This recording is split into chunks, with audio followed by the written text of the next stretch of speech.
Elliot never expected his life to look like this at 36.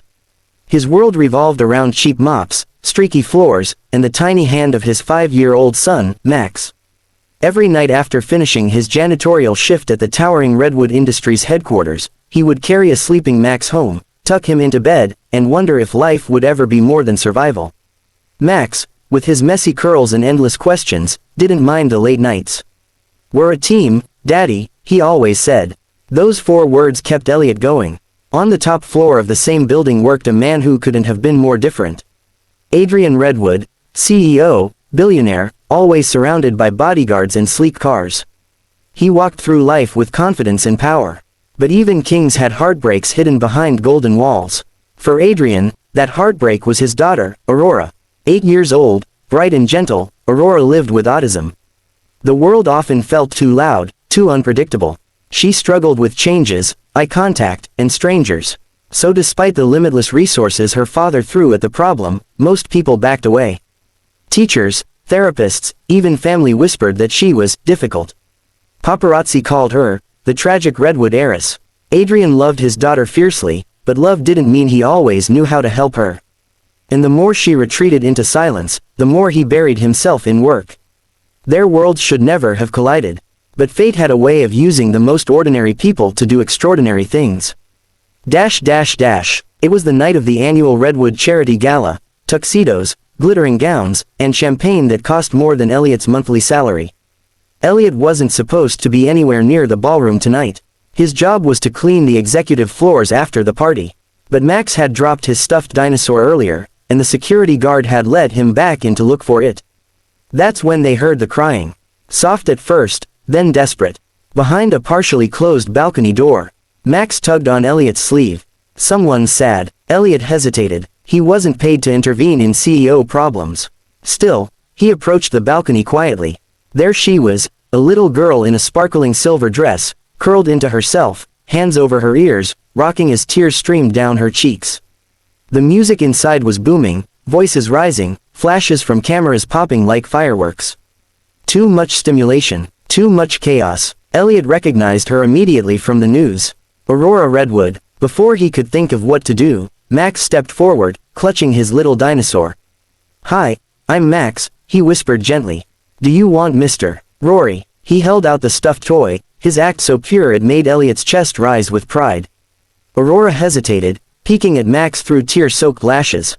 Slowly, she reached out and touched the soft plush. Her breathing calmed just a little. "Good job, buddy," Elliot murmured, kneeling beside them. Inside the ballroom, the MC's voice boomed, "And now, a special father-daughter dance from our CEO and his beloved daughter." The applause echoed through the night as Adrian Redwood scanned the room for Aurora, panic rising. His assistant whispered rushed directions and bodyguards darted out to search. On the balcony, Aurora flinched again. Max looked up at his dad, worried. Elliot didn't know much about autism, but he knew what fear looked like. He knew what loneliness felt like.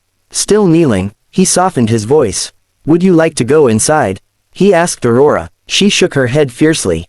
"Too loud," Max guessed. She nodded. "Okay," Elliot said, "we can stay right here until you're ready." From inside, music changed, a slow melody, delicate like starlight. The crowd quieted, waiting. Aurora lifted her head toward the sound, tears drying on her cheeks. Something in the music called to her. She stood, wobbly at first, still holding the dinosaur. Elliot stayed low, steady, offering his hand if she wanted it.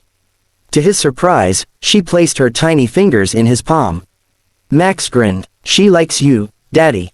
Elliot swallowed. "Looks like she does." Aurora stepped forward, letting him guide her a few feet onto the balcony, where the music was softer.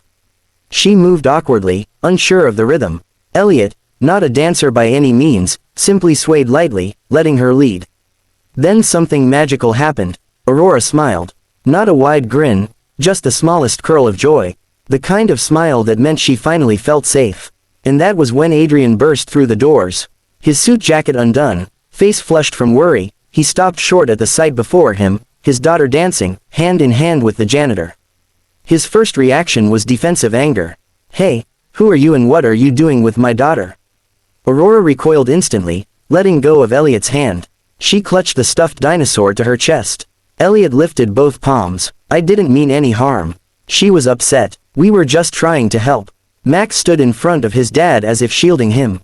She was crying. Daddy made it better. Adrian looked at his daughter again. The calmness in her eyes. The way she stood instead of curling back into her shell. And the plush toy she clung to, a gift from a child who had nothing to give but kindness. Adrian's shoulders relaxed. You helped her? He asked quietly. Elliot nodded. We just listened. Sometimes that's all someone needs. For a moment, the powerful CEO looked very human, tired, scared, and grateful. He approached slowly, crouching to his daughter's level. Aurora, do you want to go back inside with me? She shook her head. She stepped closer to Elliot instead. Adrian's breath hitched. She trusts you, he whispered to Elliot. That doesn't happen often. Elliot didn't know what to say. He wasn't anyone special, just a janitor who loved his son and understood what it felt like to struggle in a world that didn't care. Adrian rose to his feet. What's your name? Elliot Hayes. And yours? He asked Max with a faint smile. Max Hayes. I like dinosaurs and ice cream and... Max, Elliot chuckled. Let the man breathe. Adrian laughed, the tension finally lifting from his shoulders. The music inside changed again, livelier, guests cheering for the next dance. Aurora placed the dinosaur carefully in Max's hands, then reached for Elliot's again. This time, she tugged him gently toward the ballroom door. You want to dance inside?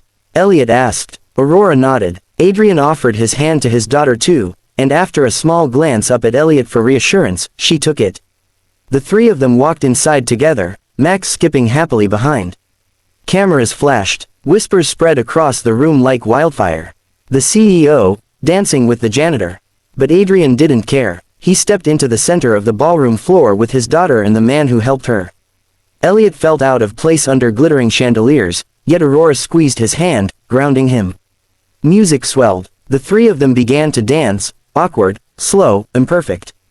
But Aurora was smiling again, shining brighter than every crystal light above her. In that moment, Elliot understood something. Sometimes, the ones with power couldn't fix everything. Sometimes, it took someone who knew what pain felt like, someone who knew how to listen, to make a difference. After the song ended, Adrian asked quietly, Elliot, would you consider working with us? As Aurora's aide, Elliot stared, stunned. I don't have any qualifications. You have the most important one, Adrian replied. She trusts you. Aurora tugged his sleeve and whispered, barely audible, please. The single word sealed everything. Elliot smiled, his eyes warm. Okay. Max whooped. Daddy got a new job. Aurora giggled. And just like that, a janitor's world changed, not because he chased success or fame, but because he chose kindness when no one else did. Sometimes, heroes swept floors. Sometimes, they took a trembling hand and gave it a reason to dance.